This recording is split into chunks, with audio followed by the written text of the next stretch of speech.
నిరుద్యోగ యువత ముఖ్యంగా 2,50,000 ఉద్యోగాలు భర్తీ చేసి అమరవీరుల ఆత్మత్యాగాలకు ఆత్మతర్పణకు ఈరోజు తెలంగాణ జాతి షెల్యూట్ చేయాల్సిన రోజు ఉంది. ఎవరైనా ఒక నిజాయితీలున్న ఏ నాయకుడైనా సరే, ఏ అధికారైనా సరే బహిరంగంగా సవాల్ విసురుతున్నా ప్రతిసారి బడ్జెట్ బడ్జెట్ బడ్జెట్ ఎక్కడిది బడ్జెట్ 7,50,000 కోట్లు ఎట్లా అప్పులు తెచ్చిండ్రు, మీకు ఎక్కడైతే కమిషన్లు దొరుకుతాయి, ఎక్కడెక్కడైతే 1,000 కోట్లు దోచుకోవచ్చో ఆ స్కీమ్లను ముందు ఇంప్లిమెంట్ చేస్తారా?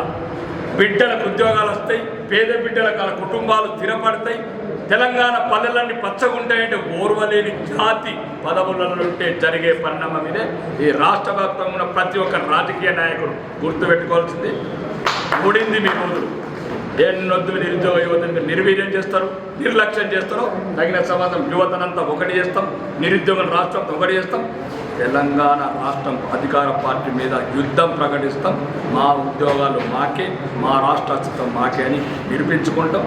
అందరి లోపల సోదరుడు చెప్పినట్టు తెలంగాణ అసెంబ్లీ సమావేశం లోపల అన్నిటికన్నా విద్యార్థుల డిమాండ్స్, నిరుద్యోగుల డిమాండ్స్ దాన్ని పూర్తి చేసి నిజంగా నువ్వు రాష్ట్ర ముఖ్యమంత్రి అని నిరూపించుకో మిస్టర్ రేవంత్ రెడ్డి. బోలో భారత్.